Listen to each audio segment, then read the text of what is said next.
ታሪካችን የሚጀምረው ፋየር ቪሌጅ በተባለች አነስተኛና ሰላማዊ የገጠር መንደር ውስጥ በምትኖረው ጣፋጭና ንቁ የሆነች ዋና ገጸ ባህሪያችን ሱሺያዎ ላይ ሲሆን ሁልጊዜም ሰዎችን ለመርዳት ስለምትሮጥ በመንደሩ ውስጥ እንደ እውነተኛ ጀግና ትቆጠራለች።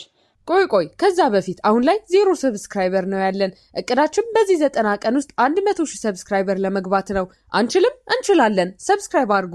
ምንም እንኳን ሺያዎ ሁልጊዜ ደስተኛ መስላ ብትታይም እውነተኛ ህይወቷ ግን እጅግ በጣም ፈታኝ ነበር። ወላጆቿን በማጣቷ ምክንያት የቀራት ብቸኛ ዘመድ አጎቷ ብቻ ሲሆን እሱ ሊንከባከባት ሲገባ እንደ ትልቅ የቤተሰብ ኃላፊ ወጪዎችን የምትሸፍነውና እሱን የምትንከባከበው እሷ ራሷ ነበረች። አጎቷን በቤተሰቡ አነስተኛ ሱቅ ውስጥ ቢሰራም ስራውን በማበላሸት ልዩ ተሰጥኦ ያለው ከመሆኑም በላይ ሁልጊዜ ጠዋት በስንፍና ተኝቶ ኃላፊነቱን በሙሉ በእሷ ትከሻ ላይ ይጭናል። አንድ ቀን ጠዋት አጎቷ የዕለቱን የአሳማ ስጋ ማን ማድረስ እንዳለበት ለመወሰን ሮክ ፔፐር ሲዘርስ እንድትጫወት ሲጠይቃት ሺያዎ በየዋህነት ብትስማማም አጎቷ በድብቅ በማጭበርበር ስራውን ሙሉ በሙሉ በእሷ ላይ ይጥለዋል። ልክ በዚሁ ሰዓት ከካሜራዎችና ከዝናና ከሚከታተለው ህዝብ ብዛት በመሸሽ እረፍት ፍለጋ ወደ መንደሩ የመጣውን የድራማችንን ዋና ወንድ ገጸ ባህሪ ሊንዙን እናያለን። በመንገድ ላይ ሳለ በእንስሳት ምክንያት መኪናው መሄድ ሲያቅተው ሊንዙ ከመኪናው ወርዶ የጆሮ ማዳመጫውን በማድረግ ሙዚቃ እያዳመጠ በእርሻው መካከል መጓዝ ይጀምራል። በሌላ በኩል ደግሞ ሺያዎ አዲስ ባዘጋጀችውና ውሃ ባጠጣችው የእርሻ መሬት ላይ ሲራመድ ስታየው የለፋችበትን ስራ ሊያበላሽባት እንደሆነ በማሰብ በድንጋጤ ሮጣ ልታስቆመው ትሞክራለች። ነገር ግን ሊንዙ በራሱ ዓለም ውስጥ ስለነበር ሊሰማት ባለመቻሉ ሺያዎ የጆሮ ማዳመጫውን ለመሳብ ስትሞክር ሚዛኗን ስታ መሬት ላይ ትወድቃለች። በዚህን ጊዜ ሊንዙ እሷን ከመርዳት ይልቅ ለተበጠሰው የጆሮ ማዳመጫው ገመድ ብቻ በመጨነቅ በትዕቢት ሲመልስላት ሺያዎ በባህሪው ክፉኛ ትናደዳለች። ይህንንም ተከትሎ ሺያዎ ለትምህርት ቤት ማርፈዷን በድንገት ስታስታውስ ለዚህ ባለጌ ሰው ብላ ጊዜዋን ላለማጥፋት ልክ እንደ ሮኬት ተወንጭፋ ወደ ትምህርት ቤት ትሮጣለች። እዚያም ስትደርስ ጓደኛዋ ፉንግ ግንቡን እየዘለለ ስታየው አብራው በድብቅ ወደ ግቢ የምትገባ ሲሆን ክፍል ውስጥ ስትገባ ግን መምህርቷ በደካማ ውጤቷ ምክንያት በሁሉም ፊት ክፉኛ ታዋርዳታለች። ሺያዎን ቤተሰብ በማስተዳደር ስለምትጠመድ ለማጥናት ጊዜ እንዳጣች ብታስረዳም መምህርቷ ግን ሰበብ መስማት እንደማትፈልግ በቁጣ ትናገራታለች። ልክ በዚህን ጊዜ ሊንዙ በድንገት የክፍሉ በር ላይ ብቅ ሲል ሁሉም ሴቶች በቁንጅናው ሲማረኩ መምህርቷ ብቸኛው ክፍት ቦታ በሆነው በሺያዎ አጠገብ እንዲቀመጥ ታደርገዋለች። ሺያዎን በአጠገቧ እንዲቀመጥ ባለመፈለግ ብትበሳጭም በመምህርቷ ትዕዛዝ በግድ የምትቀበለው ሲሆን በውስጧ ግን የጦርነት አዋጅ በማወጅ ሕይወቱን ምስቅልቅል እንደምታደርገው ቃል ትገባለች። ነገር ግን ሊንዙ እሷ እንዳለች እንኳን ሳይቆጥር በግድ የለሽነት ሲያልፋት ንዴቷ ይበልጥ ይጨምራል። በድንገት ግን ሊንዙ በሺያዎ የትምህርት ቤት ቦርሳ ውስጥ የተደበቀች እውነተኛ አሳማ በማየት ቦርሳዋን ከፍቶ ለሁሉም በማጋለጡ መምህርቷ ሺያዎን ክፉኛ ትቀጣታለች። በኋላም ሺያዎ ለመምህርቷ ምንም እንዳላጠፋች በማስመሰል የዋህ ለመሆን ብትሞክርም ሊንዙ ግን ውሸቷን በማጋለጥ እቅዷን ሙሉ በሙሉ ያበላሽባታል። በዚህም የተነሳ ሺያዎ በንዴት በመፈንዳት ሊንዙን እንደ ቀንደኛ ጠላቷ በማወጅ በእርግጠኝነት እንደምትበቀለው ቃል ትገባለች። በዚያው ቀን ውሎ ሺያዎ ወደ ቤቷ ስትመለስ ያልተለመደ ድምፅ በመስማት ሌባ የገባ መስሏት በጥንቃቄ ወደ ውስጥ ስትገባ ሊንዙን እዚያው በማግኘቷ በድንጋጤ ትዋጣለች።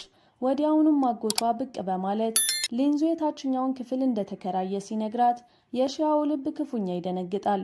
በመሆኑም ሊንዙን ወዲያውኑ ከቤት እንዲያስወጣው ብትጠይቅም አጎቷ ሊንዙ የሚከፍለውን ከፍተኛ የኪራይ መጠን ሲነግራት የሺያዎ ማንነት በቅጽበት ይቀየራል። ወዲያውኑም ኩራቷን በመዋጥ ሁሉንም ነገር ይቅር እንዳለች በማስመሰል ሊን እዚያ መቆየቱ ምንም ችግር እንደሌለው ትገልጻለች። በሌላ በኩል ደግሞ የተበላሸ ስሙን ለማስተካከል እረፍት ፍለጋ የመጣው ሊንዙ የመንደሩ አስተዳዳሪ በማይክሮፎን በሚያሰማው ጩኸት ምክንያት ሰላማዊ እንቅልፍ ማግኘት ፈጽሞ ያቅተዋል።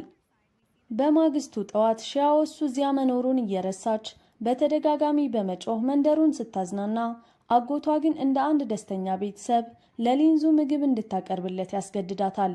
እየበሉም ሳለ ሊንዙ ሁኔታዋን በተሳሳተ መንገድ በመረዳት ሚስጥሩን ያወቀች ሲመስለው ቢደነግጥም ሺያዎ ግን እሱ ታዋቂ እንደነበረ ብቻ ማወቋን በመግለጽ ለማንም እንዳትናገር ቃል ትገባለች። ነገር ግን 5 ደቂቃ እንኳን ሳይሞላ የመንደሩ አስተዳዳሪ ታዋቂው ተዋናይ ሊንዙ መንደራቸው ውስጥ እንደሚገኝ በማይክሮፎን በይፋ ሲያሳውቅ ሊንዙ ሚስጥሩን እንዳወጣችበት ተረድቶ በንዴት ይጮህባታል። ሺያዎ ግን ምንም ሳታፍር በመንደራቸው ውስጥ ሚስጥር መደበቅ እንደማይቻል በመግለጽ በቀልድ መልክ ታሾፍበታለች። ቪዲዮውን እዚህ ድረስ ከተመለከታችሁ ተመችቷችኋል ማለት ነው። ቪዲዮውን ላይክ ቻናሉንም ሰብስክራይብ ማድረግ እንዳይረሳ እንላለን። ወደ ታሪካችን። ይህንንም ተከትሎ ሊንዙ ትምህርት ቤት ሲደርስ ተማሪዎቹ ፊርማውን ለመቀበል ሲከቡት ሁሉንም በሺያዎ ቤት እራት እንዲበሉ በማዘዝ ከግርግሩ ለማምለጥ ሲሞክር ሺያዎ ግን በሁኔታው ክፉኛ ትናደዳለች። በመሆኑም እሷና ጓደኞቿ ብቀላ ለመውሰድ በመወሰን ውብ ቦታ እንደምታሳየው በማታለል አዛውንት ሴቶች ወደሚሰሩበት የእርሻ ቦታ ይዛው ትሄዳለች። እዚያም ስትደርስ ሊንዙ በፈቃደኝነት ሊያግዛቸው እንደመጣ በመንገር የሥራ ልብስ አልብሰው በግድ እንዲሰራ ያደርጉታል። ምንም እንኳን ሊንዙ በሁኔታው ክፉኛ ቢናደድም አዛውንቶቹ ግን ያለማቋረጥ በማዘዝ ላብ በላብ ያደርጉታል። በኋላም ሺያዎና ጓደኞቿ የጥፋተኝነት ስሜት ስለተሰማቸው አብረውት መስራት ይጀምራሉ። ቆየት ብሎ ግን ሊንዙ ስራው የፈቃደኝነት እንዳልነበርና ሺያዎ የሰራተኞቹን ገንዘብ ለራሷ ለማድረግ እንዳቀደች ሲደርስበት አቋሟን እንድታብራራ ይጠይቃታል። ሺያዎ ምንም ሳታፍር ምግብ ስለምታበስልለት ገንዘቡ እንደሚገባት ስትነግረው ሊንዙ ትዕግስቱ ቀስ በቀስ ማለቅ ይጀምራል። ከዚያም ሺያዎ ገደቡን በማለፍ ከካምፓኒው የወጣው በቅሌቱ ምክንያት እንደሆነና የመንደሩ ሰዎች እውነቱን ያውቁብኛል ብሎ ስለሚፈራ መሆኑን ስትነግረው ቃላቷ ጥልቅ ቁስሉን ይነኩታል። በመጨረሻም ሊንዙ ዝምታውን በመስበር በአንድ ወቅት የሴት የሥራ ባልደረባውን ከተንኮለኛው ፕሮዲሰር ጥቃት ለማዳን ቢሞክርም ታሪኩ ተቀልብሶበት በሐሰት እንደተወነጀለና ስራው እንዳበቃ እውነቱን ያስረዳታል። ሙሉ ታሪኩን የሰማችው ሺያዎ ቀድማ በመፍረዷና በመጫኗ ከፍተኛ የጥፋተኝነት ስሜት በመሰማት ከልቧ ይቅርታ ትጠይቀዋለች። ቢያንስ አንድ ሰው እውነቱን ስላመነለት የእፎይታ ስሜት የተሰማው ሊንዙ ለስራ አስኪያጁ በመደወል ወደ ከተማ እንደማይመለስና እዚያው መንደር ውስጥ አዲስ ሰላማዊ ሕይወት መገንባት እንደሚፈልግ በቁርጠኝነት ይነግረዋል። በዚያች ምሽት ሊንዙ በሰላም ቢተኛም በማግስቱ ጠዋት ሺያዎ በእንቅልፍ ልቧ እየተራመደች አጠገቡ ተኝታ ሲያገኛት በድንጋጤ ይነቃል። ምንም እንኳን መጀመሪያ ላይ ሊያጋልጣት ቢዝትም ሁኔታው ከቁጥጥሯ ውጪ የሆነ ችግር መሆኑን ሲረዳ የግል ክፍሉን እንድታከብር በማስጠንቀቅ ሚስጥሯን ለመጠበቅ ይስማማል። በመቀጠልም የሊንዙ አባት ሲደውል ሺያዎ ስልኩን ነጥቃ ሊንዙ እንደማያጠና በመግለጽ ስታጋልጠው ሊንዙ ክፉኛ ይበሳጫል። ሆኖም ሺያዎ ምንም አይነት ማታለልም ሆነ ብቀላ እንዳይኖር የሰላም ስምምነት በማቅረብ እሱ በሂሳብ እንዲረዳትና እሷ ደግሞ ከመንደሩ ጋር እንዲቀላቀል እንደምታደርገው ትነግረዋለች። ይህንንም ተከትሎ ሊንዙ ስምምነቱን በቁም ነገር በመያዝ የትርፍ ሰዓት ስራ በመስራትና አጎቷ ሲጓዝ ሱቁን በማስተዳደር ያግዛል። አብረው ጠንክረው በመስራት ጥሩ ገንዘብ ሲቆጥቡ ሺያዎ እጅግ በጣም የምትደሰት ሲሆን ሊንዙም ጓደኛው ዩኤ ወደ ከተማ እንዲመለስ ቢጠይቀውም መንደሩን እንደማይለቅ በድጋሚ ያረጋግጥለታል። ልክ በዚያን ጊዜ አንዲት አዛውንት እርዳታ ፈልጋ የልጅ ልጇን ስትልክ ሺያዎ የንግድ ዕድል በማየት ሊንዙ የልጇ አጋዥ መምህር እንዲሆን ታስገድደዋለች። ከዚያም አልፋ ሊንዙ ለመንደሩ አዛውንቶች እንዲዘፍን በማድረግ ከተሰበሰበው ገንዘብ ላይ $50 ብቻ ሰጥታው እሱንም ለቁርሱ እንዲጠቀምበት ስትነግረው ሊንዙ በድርጊቷ ክፉኛ ይናደዳል። ብቀላ ለመውሰድም የሺያዎ ማስታወሻ ደብተር ውሃ ውስጥ ሲጥለው ሺያዎ ከመጮህ ይልቅ እንባዋን አምቃ በጸጥታ ስትመለስ ሊንዙ ደብተሩ የአያቷ የቅርብ ትዝታ መሆኑን ሲረዳ በጥልቅ ጸጸት ይዋጣል። ወዲያውኑም ተከትሏት በመሄድ ደብተሩን እንድታገኝ ይረዳትና ከልቡ ይቅርታ ሲጠይቃት ደግ ልብ ያላት ሺያዎ ይቅር ትለውና እውነተኛ ጓደኝነታቸው በይፋ ይጀመራል። በመካከላቸው ከተፈጠረው ነገር ሁሉ በኋላ ሺያዎና ሊንዙ ጭቅጭቃቸውን በማቆም እውነተኛ ጓደኛሞች ለመሆን ይወስናሉ። አብረው የተጠበሰ አሳ እየበሉ ሳለ ሺያዎ ወላጆቿ ከጠፉ በኋላ ከአያቷ ጋር እንዳደገችና እሳቸውም ሲያርፉ ኃላፊነት የማይሰማውን አጎቷን ብቻዋን መንከባከብ እንደጀመረች አሳዛኝ ታሪኳን ስትነግረው ሊንዙ በጥልቅ ሐዘኔታ ይዋጣል። ከዚያም ስለ ራሱ የትርፍ ጊዜ ማሳለፊያ ስትጠይቀው ሙዚቃ ማቀናበር እንደሚወድ ይነግራታል። ሺያዎም መንደሩ በተፈጥሮ ድምጾች የተሞላ በመሆኑ በጥሞና ካዳመጠ መነሳሻ እንደሚያገኝ ስትመክረው ሊንዙ የወንዞችና የወፎችን ድምጽ በመቅረጽ እጅግ ውብ የሆነ ዜማ በመፍጠር የፈጠራ ህይወቱን ዳግም ይጀምራል። በመቀጠልም ሙሉ ቡድኑ በባህር ዳርቻ ላይ እየተዝናኑ ሳለ ሊንዙ ውብ ቪዲዮዎችን ቀርጾ ለጓደኛው ለዩአይ ሲልክለት ዩአይ በቦታው ውበት ተማርኮ ወዲያውኑ ወደ መንደሩ ይመጣል።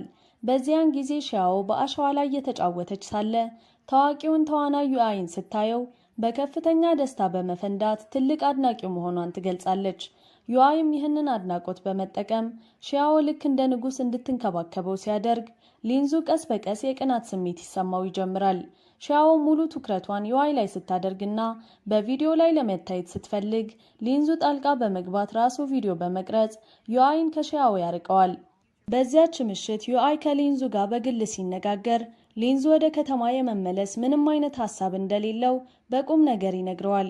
በመሆኑም ዩአይ እሱን መጫኑን አቁሞ በሚቀጥለው ቀን ለመሄድ ሲዘጋጅ ለሺያዎ ፊርማ ያረፈባቸውን ፎቶዎች በመስጠት ሊንዙን በደንብ እንድትንከባከበው በጸጥታ አደራ ይላታል።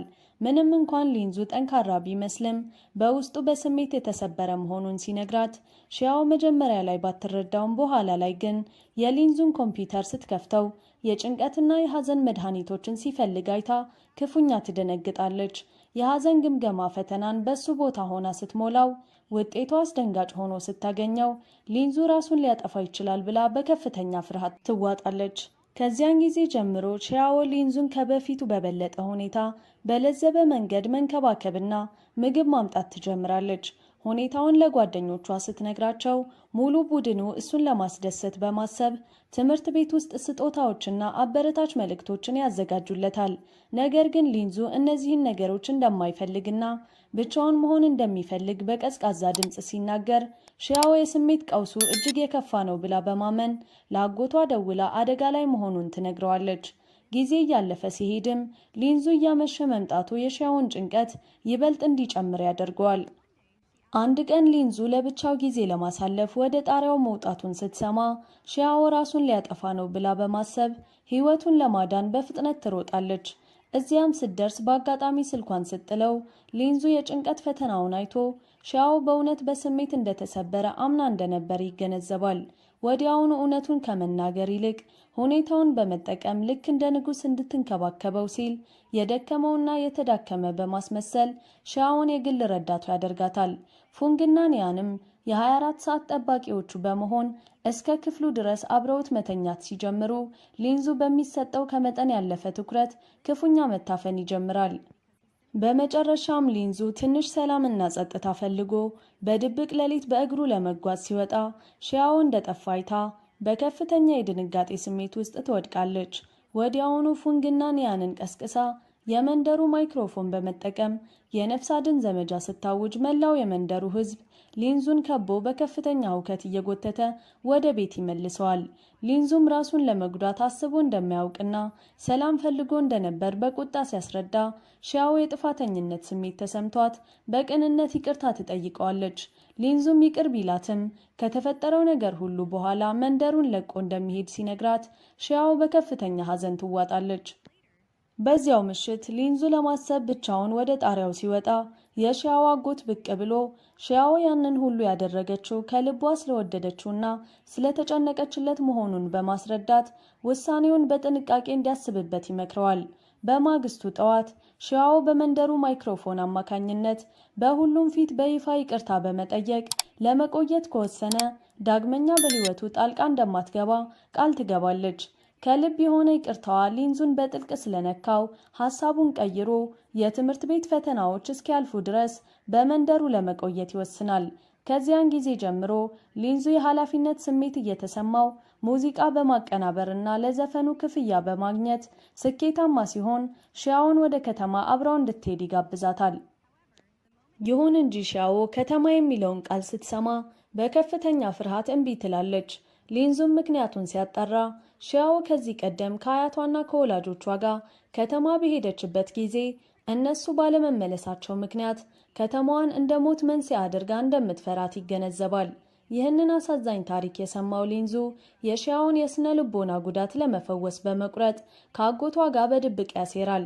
በማግስቱ ጠዋት ሺያዎ ተኝታ ሳለ መኪና ውስጥ አድርገው ወደ ከተማ ሲወስዷት ስትነቃ በድንጋጤ ብትጮህም ሊንዙ ግን ፍርሃቷን እንድታሸንፍ ከተማውን ያዞራታል። የንግድ ስራውን ከጨረሰ በኋላም ወደ መዝናኛ ፓርክ ወስዷት ምንም እንኳን ከፍታ ብትፈራም ቀስ በቀስ ከተማዋን ማጣጣም ትጀምራለች። ወደ መንደሩ ሲመለሱ ሺያዎ መምህርቷ የፈተና ጊዜ መድረሱን ማሳወቋን በመንገር ማጥናት ብትጀምርም ምንም አይነት መሰረት ስለሌላት ክፉኛ ትቸገራለች። ሊንዙም ይህንን ሲያይ ከስር መሰረቱ በትዕግስት ማስተማር ሲጀምር ሺያዎ ቀስ በቀስ መረዳት በመጀመር ለሊንዙ ታማኝ ረዳት ትሆናለች። አንድ ቀን አብረው እያጠኑ ሳለ ሊንዙ እንቅልፍ ሲወስደው ሺያዎ ሁልጊዜ የሚያደርገው የጆሮ ማዳመጫ ስታዳምጥ የራሷን የልጅነት ድምፅ በመስማት በድንጋጤ ትዋጣለች።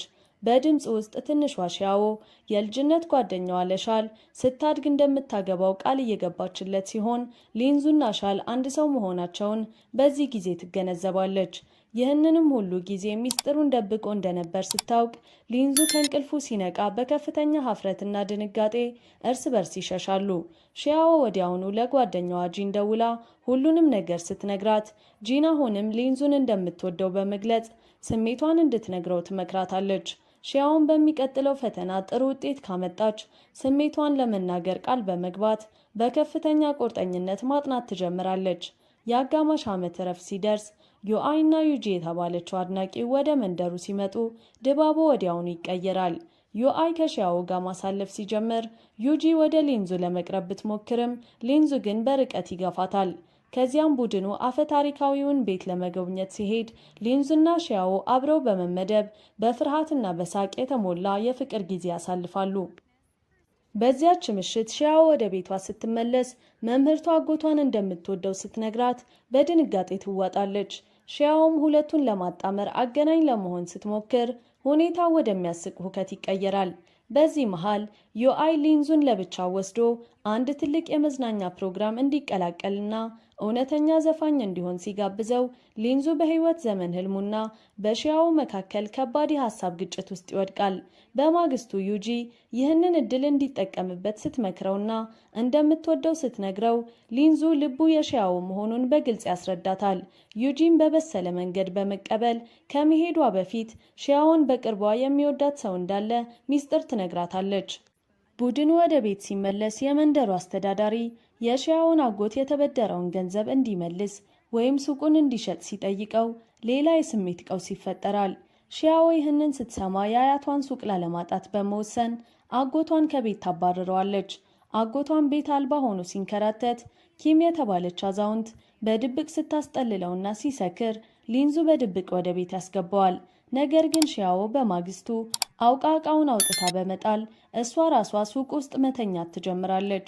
ሊንዙ አጎቷን ይቅር እንድትለው ቢለምናትም ሺያዎ ግትር በመሆኗ ሁለቱም ክፉኛ ይጣላሉ። በድንገት ግን አንድ አደገኛ ሰው ሱቁን ሊያቃጥል ሲሞክር አጎቷ ራሱን አደጋ ላይ ጥሎ ሺያዎንና ሊንዙን ሲያድን ሺያዎ በጥልቅ የጥፋተኝነት ስሜት ይቅር ትለዋለች። ከዚያም የጂን ታናሽ ወንድም ኒያን ጂንን ሌላ ሰው ሊያገባት መሆኑን ሲሰማ በድንጋጤ ወደ እነ ሺያዎ ሲሮጥ እነሱም በፍጥነት የፍቅር ጥያቄ እንዲያቀርብ ያሰለጥኑታል። ሆኖም ኒያን ፍቅሩን ሲገልጽ ጂን እምቢ ስትለው ሚስኪኑ ኒያን በሐዘን ይሰበራል። በተመሳሳይ ሰዓት ሺያዎ የልጅነት ፎቶዎቿ ኢንተርኔት ላይ መለቀቃቸውን አይታ ሊንዙ ሊያዋርዳት እንደሆነ በማሰብ ክፉኛ ትቆጣዋለች። ነገር ግን አካውንቱ ትዝታዎቻቸውን ለማስቀመጥ የተከፈተ መሆኑን ስትረዳ ይቅርታ ትጠይቀዋለች። ሊንዙም ያቀናበረውን የፍቅር ዘፈን ሲልክላት ሺያዎ አሁንም እንደምትወደው ብታውቅም እምቢታን በመፍራት ርዕሱን ትሸሻለች። በመጨረሻም ሊንዙ ቀጠሮ ጠይቋት ውብ ጊዜ ካሳለፉ በኋላ ኪም ማረፉን ሲሰሙ መላው መንደር በሐዘን ይደቆሳል። ቀናት እያለፉ ሲሄዱ ጂን ኒያንን መውደድ በመጀመር ዩኒቨርሲቲ ሲገቡ አብረው ለመሆን ቃል ስትገባ ኒያን በደስታ ይፈነድቃል። በዚህ መሃል የሊንዙ አባት መጥቶ ልጁ ወደ ከተማ እንዲመለስ ሲያስገድደው ሺያዎ አጥብቃ ትቃወማለች። ነገር ግን አባቱ ለልጁ የተሻለ ዩኒቨርሲቲና የወደፊት ህይወት እንደሚፈልግና ከአንድ ዓመት በኋላ እንደሚመልሰው ቃል ሲገባላት ሺያዎ በሐዘን ትስማማለች።